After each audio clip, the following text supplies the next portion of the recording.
अस्सलाम वालेकुम viewers, this सेहत चैनल आप सबको वेलकम। मैं हूं अदील मंसूर। हमारा आज का टॉपिक है सौफ़ के फ़वाइद के बारे में। मगर मज़ीद बताने से पहले आपने हमारे चैनल को सब्सक्राइब नहीं किया है, इसे सब्सक्राइब कर लीजिए और बेल आइकन पर भी क्लिक कर दीजिए। सौफ़ एक खुशबूदार बीज है जिसे हम खानों में इस्तेमाल करने के अलावा भूनकर, पानी बनाकर और रोगन अर्क की सूरत में इस्तेमाल करते हैं। सौफ़ का मिजाज गर्म और खुश्क होता है।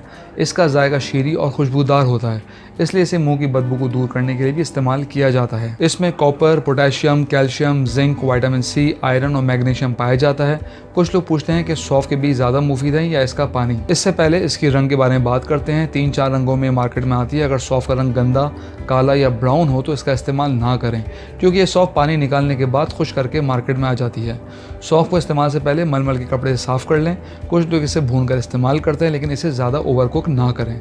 इसे सादा, इलायची दोनों के साथ इस्तेमाल किया जाता है। इसके अलावा इसे बादाम और मिश्री के साथ भी इस्तेमाल किया जाता है। बात की जाए अगर सौफ़ के पानी की, तो ये अर्क बादियान की सूरत में मिलता है। आइए बात करते हैं सौफ़ के फ़वाइद के बारे में, ये किस तरह हमारी सेहत के लिए मुफीद है। सौफ़ कैंसर से महफूज रख सकती है। इसमें एंटीऑक्सीडेंटिव प्रॉपर्टीज़ होती हैं जो ऑक्सीडेटिव स्ट्रेस को शिकस्त देने में मुफीद है, जिससे जिस्म, पेट, छाती और जल्द के कैंसर से महफूज रह सकता है।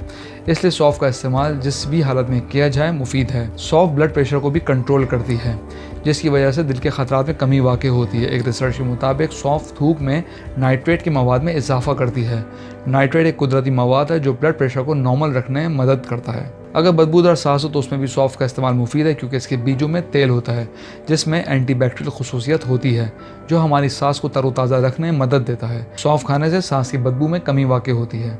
निज़ाम हाज़मा को बेहतर करती है। सौफ़ में पाया जाने वाला रोगन निज़ाम हज़म को बेहतर करता है। सौफ़ के बीच में एनिथोल, फैनकोन और एस्ट्रोजोल पाया जाता है जो एंटी स्पाज़म का काम करते हैं। ये कब्ज़, मैदे का बोझलपन और बदहज़मी दूर करती है। इसके लिए सौफ़ की चाय बेहतरीन इंतखाब है।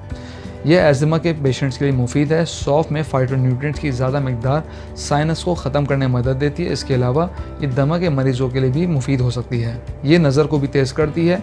मुट्ठी भर सौफ़ आपकी आंखों के लिए एक मुफीद दवा है। इसमें विटामिन ए पाया जाता है जो आपकी आंखों के लिए मुफीद है। इससे बीनाई तेज़ होती है। क्योंकि सौफ़ फाइबर से भरपूर है, जो लोग वेट लॉस करते हैं उनके लिए भी मदद देती है। ये मेटाबॉलिज्म को बेहतर बनाती है और भूख को कंट्रोल करती है। अगर आप वर्जिश और मुतवाज़न ग़िज़ा के साथ रोज़ाना सौफ़ का इस्तेमाल करें तो अपने वज़न को कम कर सकते हैं। बेहतर नताइज के लिए आप सौफ़ को भूनकर पाउडर की शक्ल दे दें और फिर इसे नीम गर्म पानी के साथ सुबह निहार मुँह इस्तेमाल करें, जिससे वज़न में कमी वाक़ई होगी। सौफ़ का इस्तेमाल पेट के दर्द में भी मुफीद है। सौफ़ ना सिर्फ पेट साफ़ करती है बल्कि पेट के दर्द में आराम भी देती है। कान के दर्द की सूरत में सौफ़ के रोगन को नीम गर्म करके कान में डालने से सुकून मिलता है और दर्द भी कम होता है। माहिरीन के मुताबिक सौफ़ का इस्तेमाल कान के ज़ख्मों को ठीक करता है और बहरेपन में भी मुफीद है। ब्रेस्ट फीडिंग मदर्स के लिए भी सौफ़ मुफीद है। अगर इसको दूध में मिलाकर पिया जाए तो ये माँ के दूध में इजाफा करती है। इसके अलावा जिगर की कमज़ोरी और गुर्दे के मसाइल में इसका इस्तेमाल बेहतरीन है। व्यूअर्स, हम उम्मीद करते हैं आपको हमारी आज की वीडियो पसंद आई होगी। कमेंट बॉक्स पर मेरी राय से ज़रूर आगाह कीजिएगा। Thank you.